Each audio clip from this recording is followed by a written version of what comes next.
And अस्सलाम वालेकुम friends, welcome back to the channel. I hope you all been incredibly well. तो आज की वीडियो के अंदर हम लोग बात करने वाले हैं लम्स के साइंटिफिक एप्टीट्यूड टेस्ट के बारे में, जो कि अब एक कंपलसरी टेस्ट बन चुका है for getting an admission into the science school.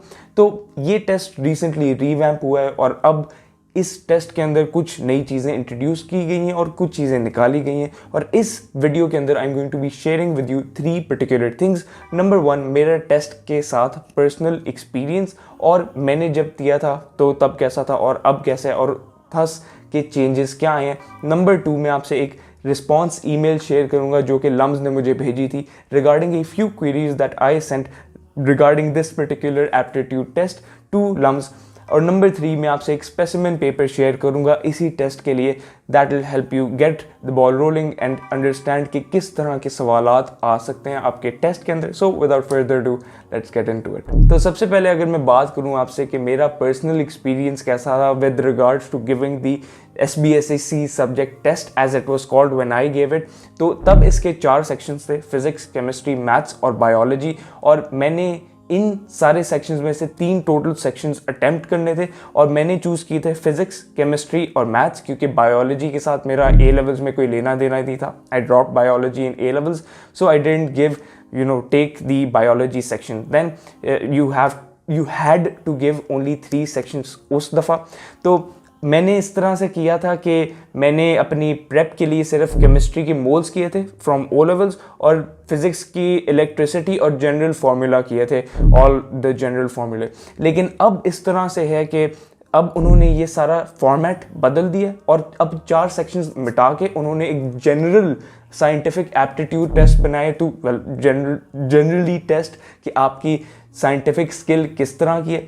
तो since they have changed all of that, let's now talk about what the new test is going to be all about। अच्छा, तो अगर हम लोग नए फॉर्मेट के बारे में बात करने पे आए तो हम लोग को एक रिलायबल रिसोर्स की ज़रूरत है, and what other resource is going to be as reliable as LUMS itself.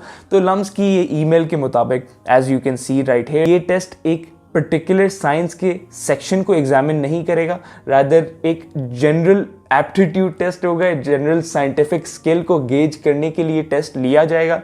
और इसके मुताबिक इसका मतलब ये हो सकता है कि आपको कोई पर्टिकुलर ग्राफ दे देंगे जिसके अंदर वो आपको 2 वेरिएबल्स के बीच रिलेशनशिप गेज करने के लिए दे सकते हैं, या फिर फॉर एग्जांपल आपको केमिस्ट्री के अंदर किसी एलिमेंट के बारे में इफ़ेक्ट्स पे आपको टेस्ट कर सकते हैं, and so on and so fourth. और इस तरह की जनरल साइंटिफिक स्किल्स होती हैं जो भी स्टूडेंट साइंसेस लेता है उसके पास, and that is all what they are going to be testing. So अब जबकि हमारे पास एक फाउंडेशन है और हम लोग ने देख लिया है कि लम्स टेस्ट क्या करना चाहता है, लम्स देखना क्या चाहता है, what they want from you, let's now go over to a specimen paper जो कि आपको मिल जाएगा even in the description, and I will be uploading all the links that I am talking about down there, so feel free to go check them out later. लेकिन अगर हम लोग अब आए इस स्पेसिमेन पेपर पे, तो जैसे कि आप देख सकते हैं, पहला सवाल उन्होंने ये पूछा हुआ है कि मोस्ट प्रोबेबल एलिमेंट कौन सा होगा जिनसे ये मोहतरमा डिफिशिएंट होंगी। तो मेरे मुताबिक gauging looking at this image right here, तो जैसे कि आप देख सकते हैं उनके गले के अराउंड थोड़ी स्वेलिंग है, विच टू मी इंडिकेट्स के हो सकता है पॉसिबल डिजीज़ या वायरस के she is sick. So I'd say कि जिंक की डेफिशिएंसी है, क्योंकि जिंक इम्यून सिस्टम को बूस्ट करता है, and this is just general me generally gauging. हो सकता है कि I am wrong, you can confirm this with someone else. और इसके बाद अब उन्होंने एक ग्राफ दे दी है, तो यहाँ पर उन्होंने आपसे पूछा है कि 2008 से 2006 में परसेंटेज इंक्रीज या परसेंटेज चेंज क्या था। तो आप यहाँ पर बस परसेंटेज चेंज का फॉर्मूला अप्लाई कर दें, which is x2 minus x1 divided by x1। फिर अगले सवाल में बस आपने ये देखना है कि कौन से साल में ग्रेडियंट सबसे ज़्यादा है, and that will be your answer. और फिर 4th क्वेश्चन में उन्होंने आपसे पूछा है what is the area under the graph, क्योंकि आई बिलीव ये जो हॉरिजॉन्टल कर्व वाला पार्ट है ना, जो कर्व लिखा हुआ है वो एक टाइपो है। सो अगर उन्होंने एरिया अंडर द ग्राफ का पूछा हुआ है, that is going to be C, which is the total number of deaths I believe.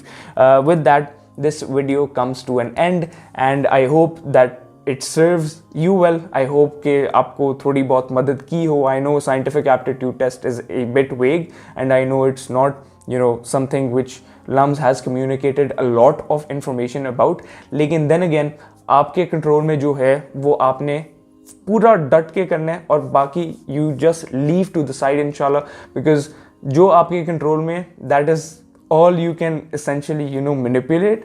उसके बाद जब आपने टेस्ट दे दिया, आपने सर्कल्स कर दिया, आपने MCQ क्रॉस आउट कर दिया and so on and so fourth, उसके बाद अल्लाह will handle it inshallah. So what I want you to do right now is try and अगर आप लोग ने पढ़ना है तो थोड़ा भी पढ़ना है तो फिज़िक्स के इलेक्ट्रिसिटी कर लें और केमिस्ट्री के मोल्स कर लें, and that's all I recommend you to study. And with that this video comes to an end, and until next time, take care, stay fit, Allah Hafiz.